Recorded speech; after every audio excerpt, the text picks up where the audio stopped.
J.V. Stalin. Comments. September 29, 1917. Source: Works, Volume 3, March to October, 1917. Publisher: Foreign Languages Publishing House, Moscow, 1954. The Party of Indeterminates and the Russian Soldiers. In the days of Tsarism, the Socialist Revolutionary Party used to cry from the housetops that the landed estates must be turned over to the peasants. The peasants believed the socialist revolutionaries and rallied to them, regarding them as their party, the party of the peasants. With the fall of Tsarism and the victory of the revolution, the time at last came for the socialist revolutionaries to pass from word to deed and to carry out their golden promises of land.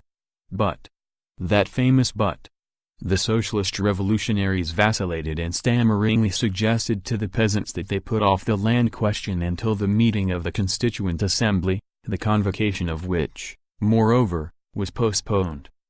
It appeared that it was easier to rant about the land and the peasants than actually to turn over the land to the peasants.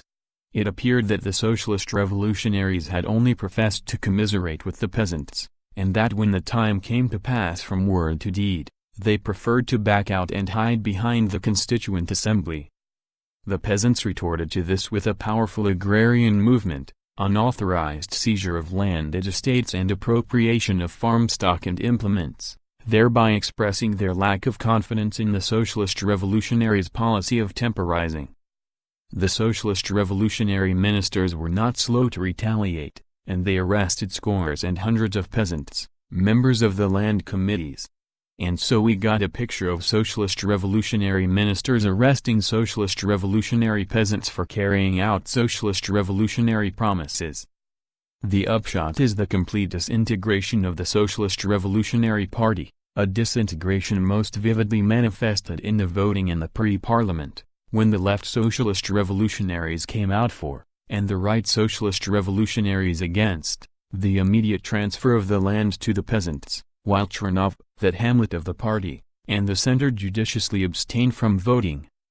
The reply was a mass exodus of soldiers from the Socialist Revolutionary Party. Now one section of the soldiers, who have not yet left the Socialist Revolutionary Party, emphatically urge the Central Committee to bring about unity in the party by putting an end to the indeterminateness. Listen to this. This joint conference of representatives of the army organizations of the regiments and special units of Petrograd, Tsarskoye Selo, Petrov, etc., considering it necessary at this grave moment for the party to cement its majority, on the basis of a program which would put an end to the party's indeterminateness and unite all its virile elements, declares in favor of the immediate transfer of all arable land to the land committees. Delo Naroda. And so, the question of the immediate transfer of the land is raised again. On the basis of the recognition of this demand, the soldiers hope to unite all the virile elements in the Socialist Revolutionary Party. Naive innocents. After a series of failures, they again want to harness Kamkov the revolutionary, Avksentiev the cadet and Chernov the indeterminate to one cart. It is high time to realize, comrade soldiers, that the Socialist Revolutionary Party no longer exists, that there is only an indeterminate mass, one section of which has got entangled in Savinkovism, another has remained within the revolutionary ranks, while a third is hopelessly at a standstill and in practice is serving as a shield for the Savinkovites. It is high time to realize that and to abandon all attempts to unite the ununitable.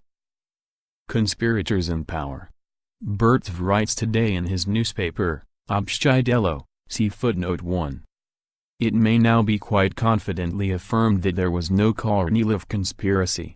Actually there was something quite different, a compact between the government and General Kornilov to fight the Bolsheviks. That which the government's representatives were negotiating with General Kornilov, a fight against the Bolsheviks, had been the cherished dream of representatives of various parties, both democratic and socialist. Right down to that unhappy day of August 26, they all looked upon General Kornilov as their savior from the impending Bolshevik menace. Not a conspiracy, but a compact, writes Burtsev in italics. He is right. In this instance he is undoubtedly right. A compact was concluded to organize a conspiracy against the Bolsheviks, that is, against the working class, against the revolutionary army and the peasantry. It was a compact for a conspiracy against the revolution. That is what we have been saying from the very first day of the Kornilov revolt. Scores and hundreds of facts corroborate it. Exposures which no one has refuted leave no doubt about it. In spite of this, the conspirators are in power, or in the purlieu of power. In spite of this, the farce continues, the farce of an inquiry, the farce of revolution. A coalition with conspirators, a conspiratorial government, that, it appears, is what the defensist gentry have thrust upon the workers and soldiers. Rabicki put, number 23, September 29, 1917. Notes. 1. Obshtidelo, Common Cause, an evening daily newspaper published in Petrograd in September and October 1917 by V. Burdzf. It supported Kornilov and conducted a frenzied campaign of calumny against the Soviets and the Bolsheviks. End of comments. By J. V. Stalin.